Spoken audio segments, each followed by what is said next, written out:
Good afternoon, everyone. Thanks for hanging in there. I know it's 15 minutes past 5 o'clock. It's not always easy to stay in sessions for such a long time. So I'll try not to take too much of your time. I'll try to do this in half an hour.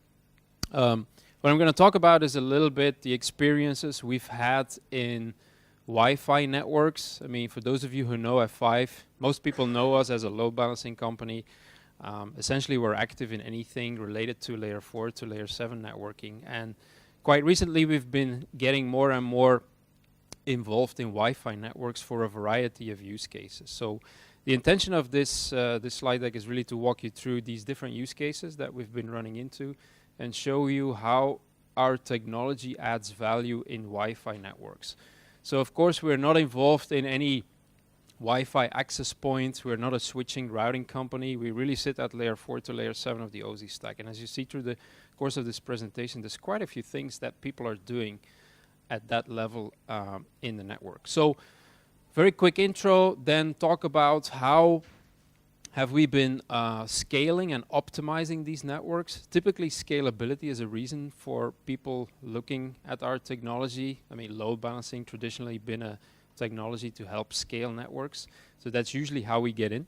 And then also talk a little bit about how people have been using our technology for introducing new types of services they haven't been doing before, or which they have been using other types of technologies for.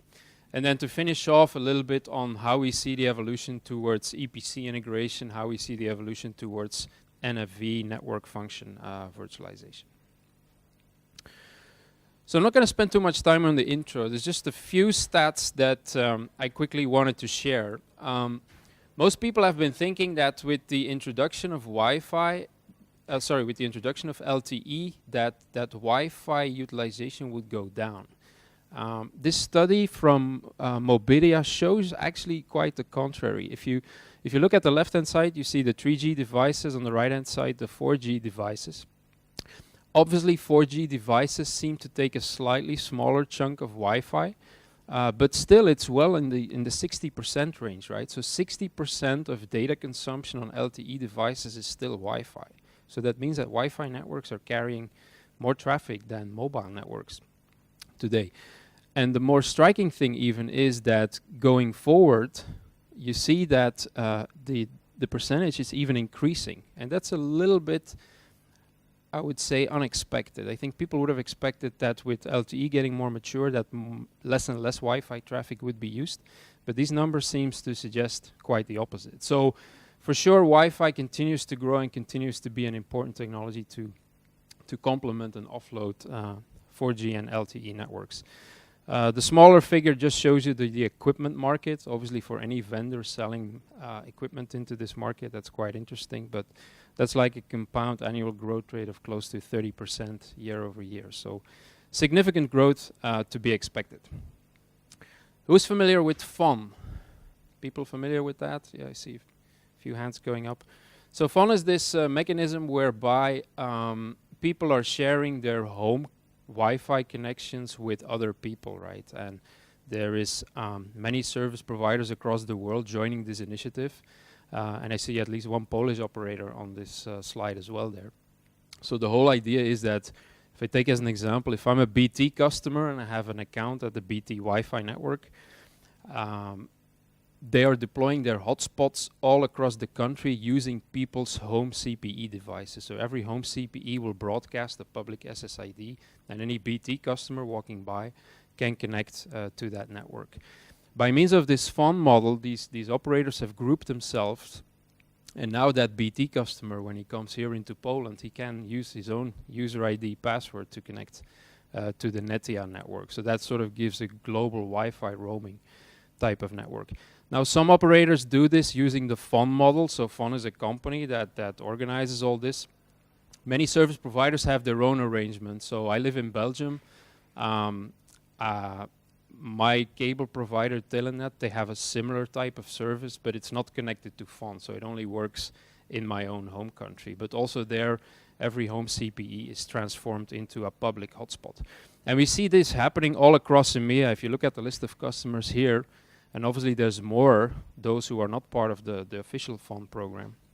We see that in many countries in Europe, service providers are opening up their hotspots for expanding the reach of the Wi-Fi capacity. So that's a quite interesting evolution as well. And that has significant impacts, right? I mean, if you're used to deploy traditional Wi-Fi network with a few hundred hotspots, this now potentially turns your network into millions of hotspots. So that's quite a different scale to manage, and that poses different requirements on the overall network. So that was just the beginning. So in order to walk you through everything that we've been doing in these Wi-Fi networks, I'm going to walk you through a case study.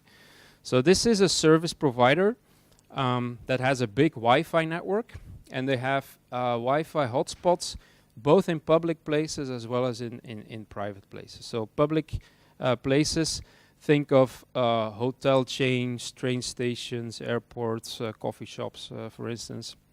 So the service provider strikes a deal with these local retailers, and then they get a branded hotspot service, right? Like if I'm coming here into the Marriott, I connect to the Marriott hotspot. It looks like a Marriott provided service, but there is a service provider behind this. So in this case, this particular service provider. In these hotspots, they offer both traditional web portal hotspot functionality as well as mobile offload for mobile users using eSIM, aka authentication. Then there's Wi-Fi access in private places. So this is this fun model, right, where you have home hotspots. So every household that has signed up for a broadband service of the service provider has a public hotspot there. So that obviously turns this network into millions of hotspots. On the home CPE, obviously you will have a private SSID as well for private use. So if I have such a CPE at home, I obviously have my own private Wi-Fi connection, and the public open SSID is obviously separate from that. And it will also be bandwidth constrained, because the last thing you want is that people walking by your house are going to monopolize your bandwidth on your fixed line. That's definitely not the intention. And what are the subscriber types? Obviously their own broadband customers, those that have a fixed broadband connection and that are willing to share their Wi-Fi access, they obviously get a sign-in to use other people's access points. But they also do prepaid, like with credit card or scratch cards. You can buy 1 hour of service, 24 hours, or a monthly subscription. And then they also have mobile users from, they do this for partner mobile operators as well. So any mobile operator in that country can actually make use of their Wi-Fi offload service. That is eSIM based, so that's not web portal authentication, obviously. That's eSIM based, and this is, of course, 802.1x private SSID technology. So this is a little bit a snapshot of how that network looks like. So on the left-hand side, you have the broadband network. So think this is a DSL fiber network. All this Wi-Fi traffic is backhauled over that infrastructure using tunneling technology. In this case, it's IPsec tunnels. So these IPsec tunnels, they terminate in a tunnel terminator. And there you have all the IP Wi-Fi sessions coming out of that. Then there is a first level of firewalling, NATing device. The reason for that is they use layer 3 access points, which means that they have small pools of private addresses on each of the access points. Now, if you have millions of hotspots, you easily run out of private IP address space. So they have a bit of overlap in the private IP address space. So that first layer of firewall NATing ensures that you don't have any overlapping IP addresses anymore going into the Wi-Fi gateway. Wi-Fi gateway, I mean, I call it Wi-Fi gateway in this case. I couldn't think of a better term here, but the whole point here is this is the device that sort of gates your access into the network. So when you first log in, this is the device that's going to redirect you to the portal page. Once you're authenticated, that's the device that's going to give you access to the public internet, right? Of course, there is web portals for the logins, for the let's say credit card authorization, etc. Of course, DNS radius, DHCP servers, and then there's a DPI. I'll talk about that later, and another firewall NATing device, which now does a real CGNAT function, translating private addresses into public addresses. The Wi-Fi gateway in this case uses radius accounting, which is generated by the access points to sort of discover a MAC address and an IP address correlation. And it will use that to authenticate users against the radius server. So that's sort of the starting situation. So you see lots of different platforms in these networks, redirection to portals, interaction with DNS, radius, DHCP. So we'll now start to build up this architecture. First of all, scaling the architecture. So in the previous diagram, obviously at 5, we provide what we call application delivery controller, right? It's a nicer word for what used to be a load balancer. And quite often we are already sitting here in front of DNS radius or there in front of the web portals, but typically we sit more on the data center side of things. In this particular network, if you need to scale to millions of users, thousands or hundreds of thousands of tunnels, you need to bring such a component inline in the network. Because now you need to start load balancing multiple tunnel terminators, so you need to spread the load across a battery of devices terminating all these tunnels. Same for the Wi-Fi gateway. You need to spread all the subscriber sessions across different Wi-Fi gateways, making sure that traffic for the same subscriber will always land on the same Wi-Fi gateway, etc. And then, of course, if the network scales, your control plane traffic will have to scale as well. So we will provide scalability for both the web portals and the control plane elements. SSL offload is an interesting one. What this customer also found is that if you have millions of hotspots, right? There's constantly users passing by all these home hotspots, and iPhones have the tendency to connect automatically and generate an SSL transaction to the web portal. So they have loads of SSL transactions for users who are just walking by houses and which have actually no intention to log into the network. So SSL scalability is an important aspect of this network as well. But as you can see in this type of architecture, we now bring the ADC in line, mainly for scalability purposes. Now, how does that work? If I take the example of load balancing Wi-Fi gateways, as I said before, the Wi-Fi gateway uses radius accounting to create subscriber state, right? So it sees that radius accounting message coming from the access point, and then it's going to create state for that subscriber. It's going to authenticate that user. It's going to install a policy, either redirect or sending them through to the internet. So the key point is that if we need to load balance that radius request, the radius request needs to go through these Wi-Fi gateways. So if we send a radius message to Wi-Fi gateway 1, then gateway 1 is going to hold state for that subscriber. We will have to make sure that the subscriber's user traffic is going to be load balanced to that same Wi-Fi gateway. So this is not just traditional TCP UDP load balancing. This is really sniffing radius messages that go through, spreading them nicely over the different Wi-Fi gateways, build a table internally which remembers which framed IP address was sent to which Wi-Fi gateway, so that we can then spread the user's traffic to the right Wi-Fi gateway as well. And we obviously monitor accounting start, stop, interim records to keep that table internally up to date. So that's an important aspect. There needs to be that correlation between the radius messages that we spread across the Wi-Fi gateways and the user traffic itself. So once we got into that network and we solved this solution and provided a scalable architecture for them to allow them to further scale out by putting multiple Wi-Fi gateways in that network, the other thing that popped up was bandwidth control. So what this customer wanted to do is they wanted to do bandwidth control per tunnel, but also bandwidth control per user. Bandwidth control per tunnel is, as I said before, you want to restrict the amount of bandwidth that open Wi-Fi hotspot generates on a per user basis, because you don't want to monopolize the bandwidth of the subscriber's DSL connection. So that's definitely something you want to constrain. But also users they wanted to constrain users, mainly for security purposes. Now our platform happens to be very scalable to do this. So we can do, if we load balance here these Wi-Fi gateways, we can easily bandwidth control every IP session on a per IP address basis. That's relatively easy to do. And the same thing if we do the load balancing of the IPsec tunnels. In that case, the IPsec tunnel represents a single IP address, and we can then load and we can then bandwidth control each of these IPsec tunnels. So in this case, this is about millions of subscribers, hundreds of thousands of IPsec tunnels, and they could easily add that to the platform without much overhead. So the advantage for them was that the tunnel bandwidth control allowed them to simplify the operations in their broadband network, because before they did this, they had platforms in their broadband BNG architecture to deal with that. So they could get rid of that requirement from their broadband colleagues. And the second one, the bandwidth control per user, allowed them to sort of save the costs of a DPI platform. So that's what you saw in the first slide, that DPI platform was initially planned to be doing per subscriber bandwidth control.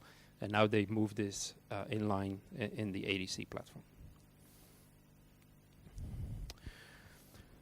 Next thing we discussed, so there's two levels of NAT here. As you remember, the first level of NAT is from overlapping private IP to unique private IP. Second layer of NAT is really carrier-grade NAT, from private IP to a more limited range of public IPs. Now, if you look at what an ADC does, I mean, essentially it does address translation. That's typically the role of the most traditional way of deploying an ADC. It translates addresses from a virtual address to a real address. So carrier-grade NAT, or NATing in general, is sort of a natural thing to do for our platform. So we started that debate by saying that, you know, if you start adding this into this platform, it doesn't cost us any performance penalty, because it's a normal thing to do. It's what this product was designed for from the very first start. So we were able to sort of get rid of both the NAT on the left-hand side as well as the NAT on the right-hand side. This one was a little special, because obviously you have overlapping IP addresses here. So we needed to use route domains, which is the equivalent of virtual routers or VPNs or whatever you want to call that. So we can deal with overlapping IPs on different VLANs, which on that side, the picture doesn't show that, but they obviously come in on different VLANs. So we provide that one-to-one NAT before steering traffic into the Wi-Fi gateways.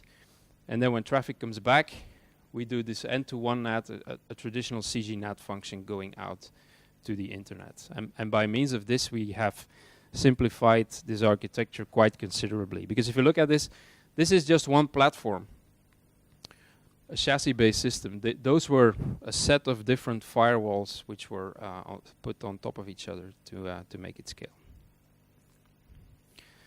So that was the optimization piece. Then we started discussing what type of services can you offer? And some of them they already tried to do, but they had some challenges implementing this. This is about two services that they offer to their partners. So think of the service provider building the Wi-Fi infrastructure for the Marriott Hotel here. So let's take the Marriott Hotel as the example. The first one was what they call domain whitelisting, so free web services. So the whole idea is that if you, as a visitor, you come into this hotel, you connect to the public hotspot. You don't have an account or login ID yet, but Marriott.com wants to give everybody, regardless of whether you have a login ID or not, free access to Marriott.com domain or potentially some other partner domains that they want to open access to. So the whole idea is that you should bypass the login, which the Wi-Fi gateway provides. You should try to bypass that in case the user goes to any of these whitelisted domains. So that means that this service is going to be dependent on where you come from, the Marriott Hotel, not who you are, because you're not logging into the system. The second service is content filtering. So what they offer to Marriott.com is a service provider says, like, you know, we know you have some high standards of integrity, whatever. Do you want to have some content filtering in place so that people don't use your public Wi-Fi to do things they shouldn't be doing, so to speak? So again, this is now a service for people who have logged into the system, who can now access the public internet. But when you're in this Marriott Hotel, even with your own login ID, Marriott Hotel is going to enforce some content filtering rules upon you. So that's a service activation after login. So the first service is before login, this one is after login. So for the first one, we looked into two different solutions. Solution number one is layer 7 steering, and it's probably the most obvious one to think about. So what happens is when traffic comes in, we check the source IP of the user, and the source IP of the user gives us an indication of where this subscriber is coming from.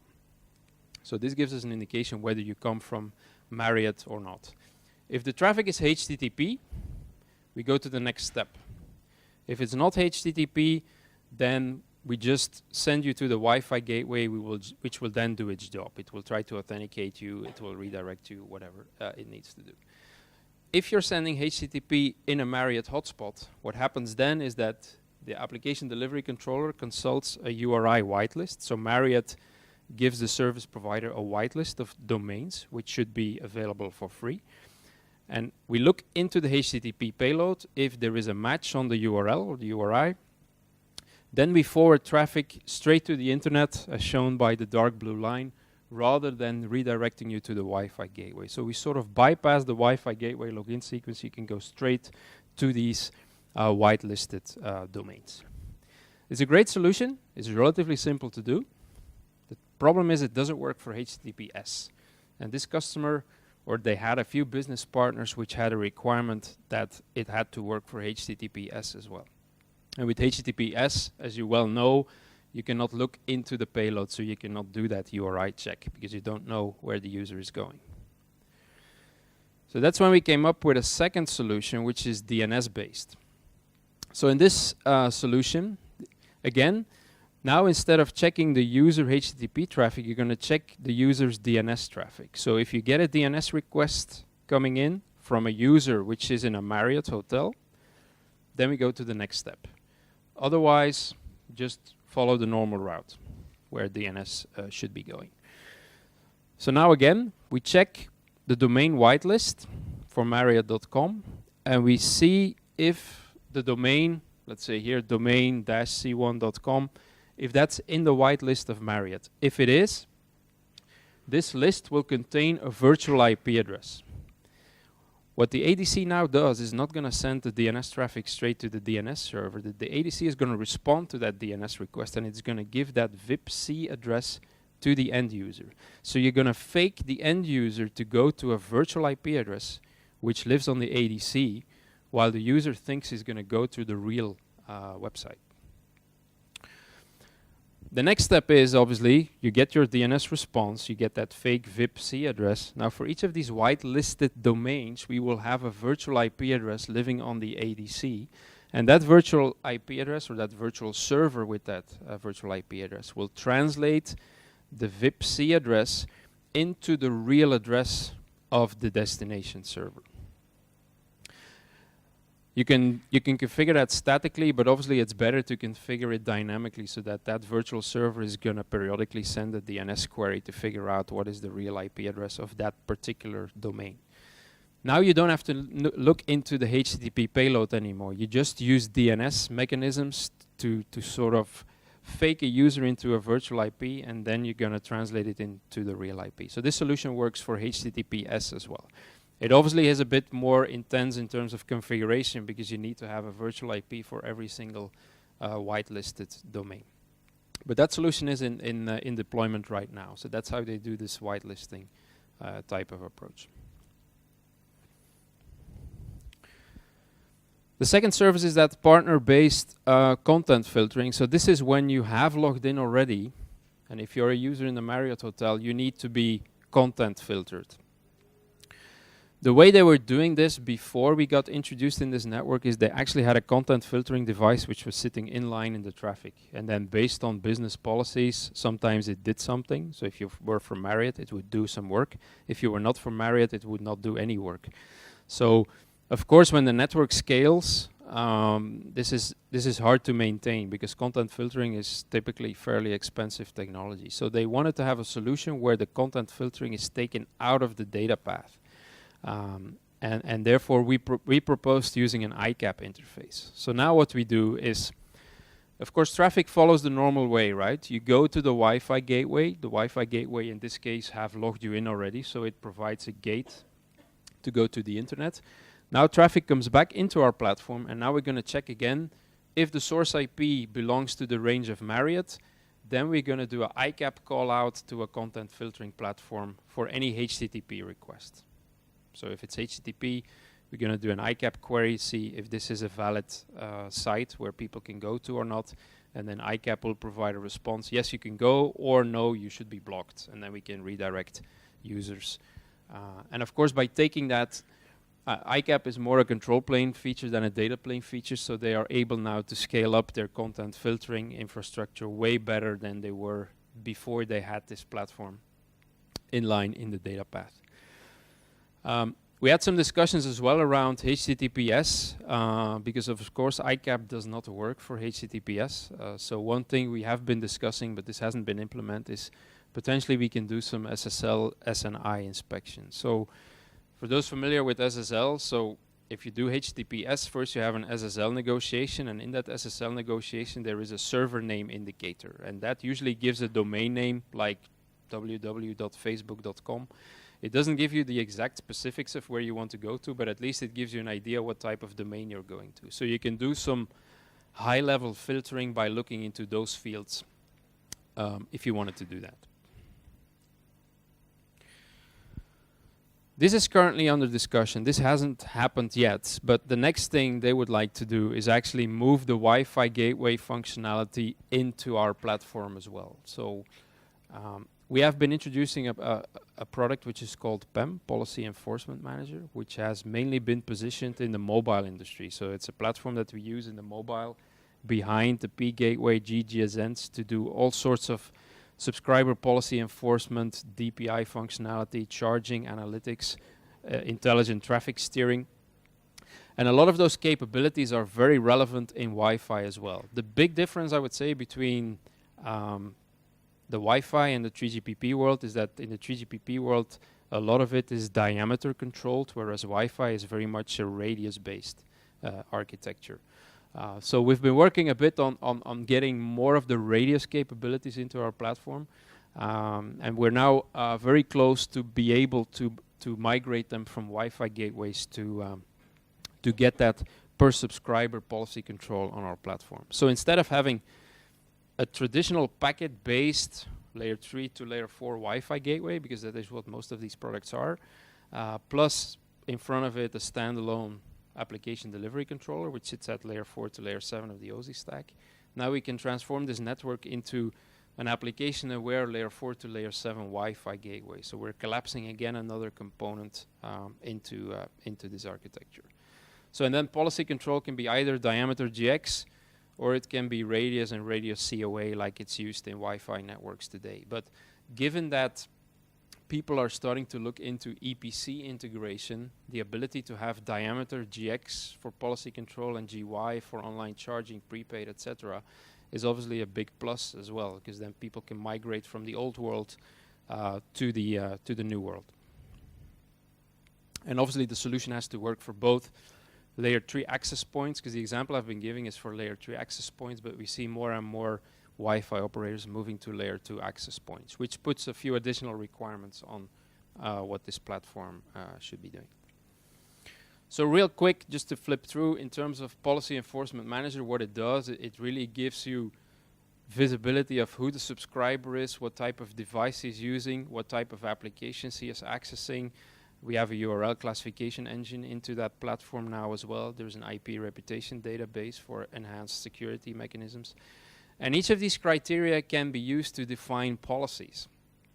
And policies is any of these actions. It's steering, service chaining, QoS marking, bandwidth control, HTTP enrichment, etc., etc. So it gives you very granular control in terms of what you're going to do with all the traffic that flows in your network, be it your mobile network or your Wi-Fi network in this case. Let me skip that in the interest of time. So this was about monetization, right? And with these capabilities, we're thinking about a lot of other new services. DNS tunneling is not so much about generating new revenue, it's more about protecting existing revenue. So people have been using this technology to sort of tunnel web traffic over DNS, because DNS is always open, right? You always need to get to DNS, because otherwise you would never get your login portal.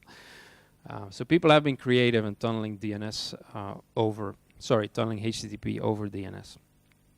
So here again, just like in this other solution where we sit in the DNS path, we inspect DNS traffic and we manipulate it, we can provide a similar technique for protecting against DNS tunneling.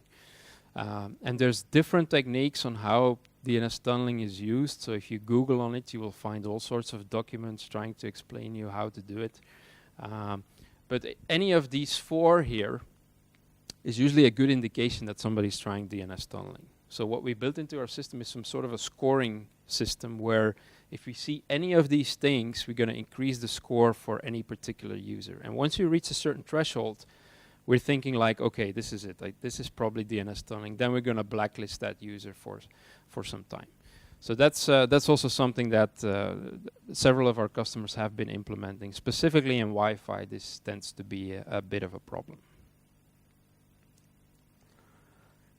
Okay, I think I spoke about that one. Just a few words to finish off. Moving to EPC obviously involves all EPSIM, EAP AKA, authentication.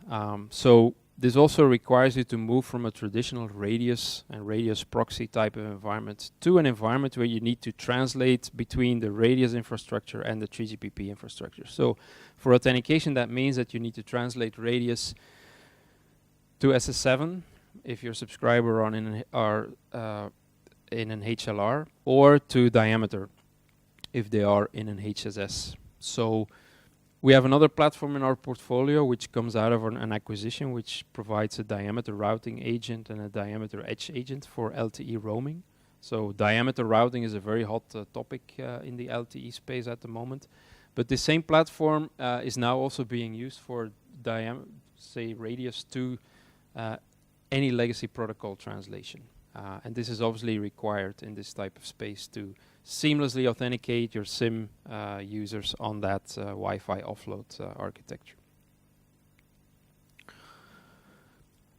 This is what I said before actually. So today people have been using radius for policy control. Over time, when you start to integrate this network more and more with the EPC, you will want to use diameter as an interface. And this is already available today because the platform was originally built for a mobile infrastructure anyhow. So now you can see that you can set policies via diameter GX. You can do online charging with GY. You can continue to use radius as well if you wanted to do that. But this opens up the opportunity for roaming agreements where, for instance, mobile operators can now remotely set policies on your Wi-Fi gateway using the S9 protocol, which is the protocol of choice for a visited PCRF to control policies in a home device. So there's loads of opportunities there for roaming scenarios as well. Wi-Fi to Wi-Fi as well as Wi-Fi to LTE 3G. NFV, of course, everybody talks these days about SDN and NFV, network function virtualization. So anything I discussed, what we do in a physical chassis, we do in a virtual environment as well. Now, of course, the reason why people bring us into this type of architecture is for scalability reasons. So originally we are really looking at chassis-based systems in order to scale up the performance, the number of subscribers we need to hold, etc. But there's no doubt that this world is going into a virtual type of environment as well. But the thing we see in the industry is that it's a stepwise approach. So many operators that we talk to, they see this side of the business to move into an NFV environment first. So this is web portals, caches, content filtering, security services. So if you move that into a virtual environment and you plug an orchestration tool into that, then our device here, even if it's today still a chassis-based system, we can dynamically steer traffic into each of these VAS platforms. And we can connect with that orchestration tool. So whenever there is a need for more capacity, let's say on the content filtering side, for whatever reason, we can detect that because we steer and we load balance, so we always measure the load on these systems. So once we detect that, we can signal that to the orchestration tool, and then the orchestration tool can spin up new virtual machines, providing that functionality. That is not something new for us. we as a company, we have been sitting in IT environments for many years, plugging into these cloud-based architectures for many years. So this is not a new thing for us. This is something that we've been doing for many years already. And that's something that we can easily demonstrate being capable of today. Of course, the next step is that you will also want to move the things in your data plane into a virtual environment. And for that, we have virtual editions of all our components as well. It's just a matter of scaling it up and making it scale in a virtual environment. That is the biggest challenge that the industry has today to make that work. So just as a summary, I think many of us, and I'm assuming some of you here in the room may have worked in or still work in the routing switching industry, and this industry has gone through a level of consolidation over the past couple of years, where you used to have different devices for BRAS, BNG, a layer 3 PE router, a layer 2 PE router. All of these were different hardware, different types of boxes, potentially from different vendors. All the vendors in that space have moved to a so-called multi-service router concept, where each of these things are now functionalities in one single device. Now, I hope that going through the last couple of slides have shown you that we are essentially doing the same in the layer 4 to layer 7 space. So anything that sits at layer 4 to layer 7 of the OSI stack, be it network address translation, firewalling, that's more layer 4, DPI functionalities, proxy type of capabilities, that sits more at layer 7.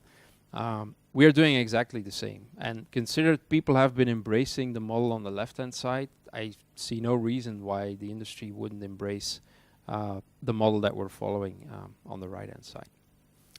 So with that, I would like to thank you for your attention. Are there any questions?